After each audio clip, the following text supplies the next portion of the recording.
ये बात है साल 1922 जब एक कार रिपेयरिंग शॉप पर 15 साल जापानी लड़का काम सीखने की तलाश में पहुंचता। मालिक उसे गौर से देखता है और फिर दुकान की सफाई और अपने बच्चे की देखभाल का जिम्मा उसे दे देता। लेकिन किसको पता था ये लड़का बड़ा होकर दुनिया की सबसे बड़ी मोटर बाइक और सबसे अच्छी कार कंपनी का ऑनर बनेगा।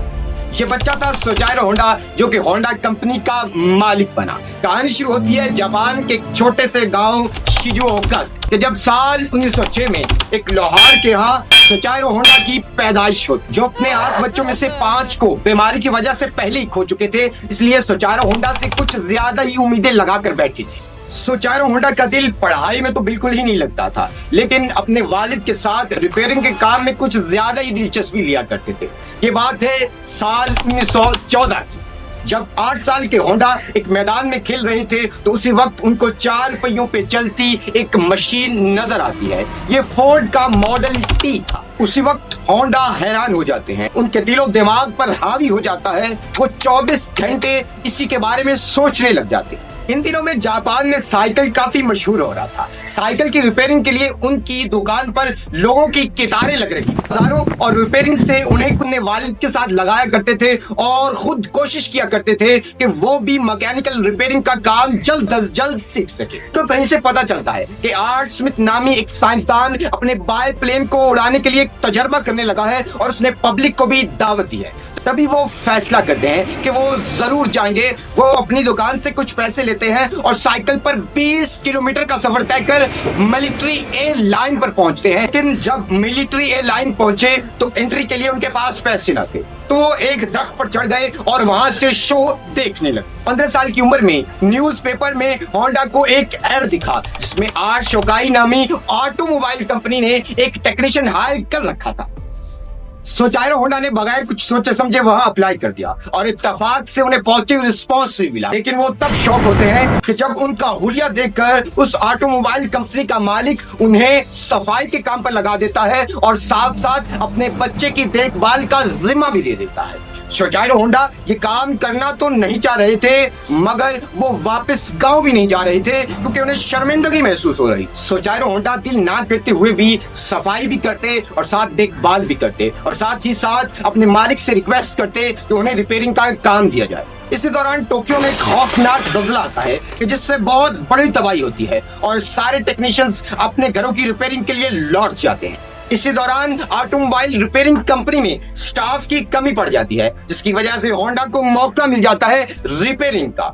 जापान में जब गाड़ियां इंपोर्ट की जाती थी और उनकी रिपेयरिंग के लिए पूरे जापान में सिर्फ एक रिपेयरिंग कंपनी थी जिसका नाम था आर्ट शोकाई, और उसमें होंडा काम कर रहे थे। मोबाइल कंपनी के ऑनर यानी यूजो साकी होंडा के टैलेंट को पहचान चुके थे। उन्होंने अपने एक नई कंपनी जिसमें रेसिंग कार्स तैयार होनी थी यानी यूजो में होंडा को भेज दिया। और इसी के साथ साथ यूजो साकी पहचान चुके थे कि होंडा में कितना टैलेंट है। वो साथ साथ उसको बिजनेस की टिप्स भी देने लगे। साल 1923 होंडा के साथ मिलकर यूजो साकी ने एक कार तैयार की, वो थी रेसिंग कार। यही वो कैटिस है कि जिसने जापानीज मोटर बाइक चैंपियनशिप 1924 जीती थी। रेस में कार में होंडा भी मौजूद थे एक इंजीनियर के तौर, और इस आर्ट शोकाई कंपनी में होंडा काम करते रहे कई सालों तक, जिसमें उन्होंने बहुत ज्यादा एक्सपीरियंस हासिल। अब आर्ट शोकाई कंपनी की रेपुटेशन बढ़ती गई और आर्ट शोकाई कंपनी ने पूरे जापान में 30 ब्रांचेस खोली। उनमें से एक ब्रांच मिली होंडा को, जो उनके गांव के बिल्कुल नजदीक थी।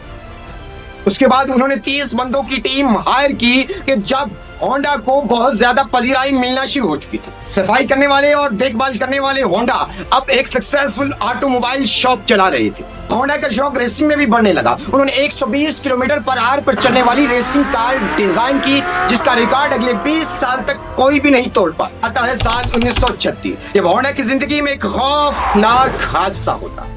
जापान की एक रैली में होंडा रेसिंग कार में बैठे थे, रेस चल रही थी। अचानक एक खौफनाक एक्सीडेंट होता है और होंडा बुरी तरह से जख्मी हो जाते हैं, जिसकी बाद 3 माह तक वो हॉस्पिटल में रहते हैं, जिसके बाद उन्हें ये रेसिंग का कैरियर छोड़ना पड़ता। एक्सीडेंट ने उनकी जिंदगी के जाविये को तब्दील कर दिया।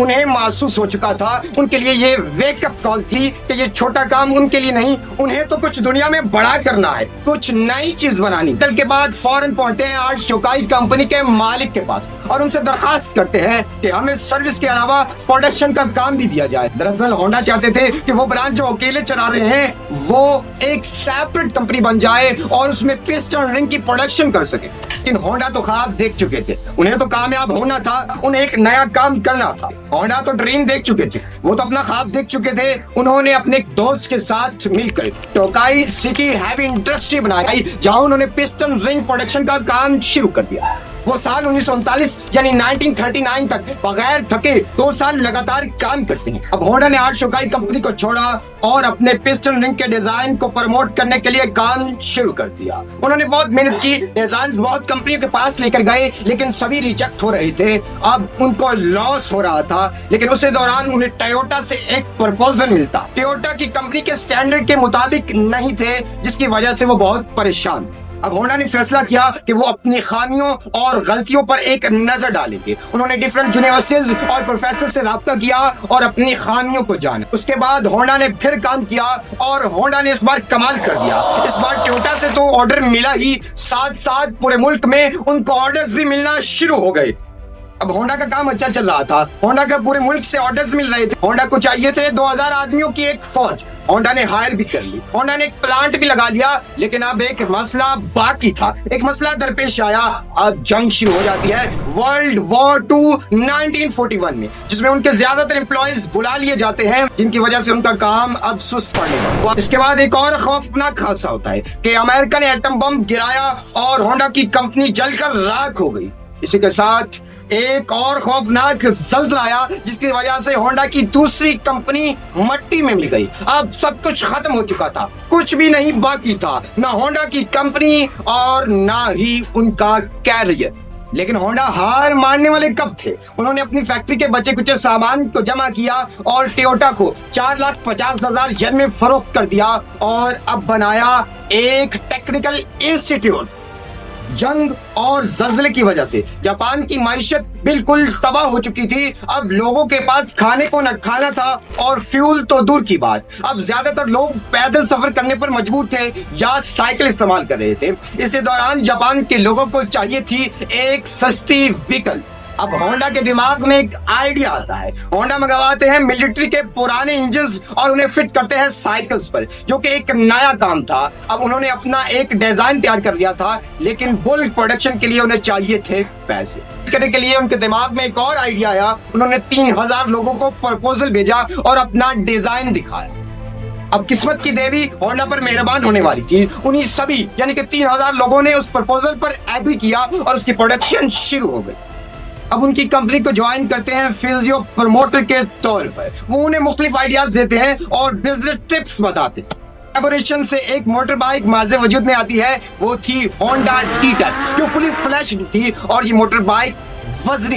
लेकिन कुछ ही अरसे बाद होंडा सुपर कब आ जाती है, जो कि धूम मचा देती है, जो लाइट वेट में भी थी और चलने में बहुत ज्यादा जबरदस्त थी। इसी दौरान होंडा गौर करते हैं यूएस मार्केट पर।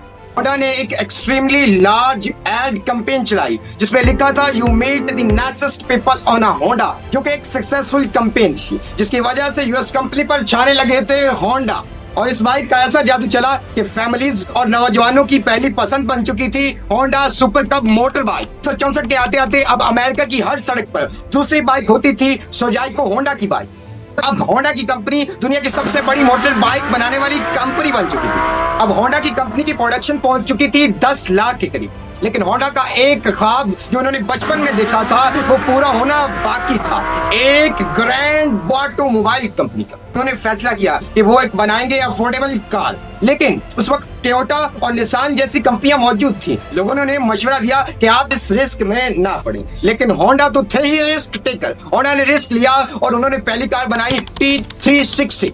अब होंडा की ये कंपनी ज्यादा सक्सेसफुल नहीं जा रही थी, उनको लॉस हो रहा था। इसी दौरान होंडा ब्रेक लेते हैं। 1970s के फ्यूल क्राइसिस में होंडा ने सीवीसीसी की मदद से एक कार बनाई, जिसका नाम था होंडा सिविक। ये थी एनर्जी एफिशिएंट, फ्यूल सेवर और लाइट कार जिसको ज्यादा पजीराई मिल रही।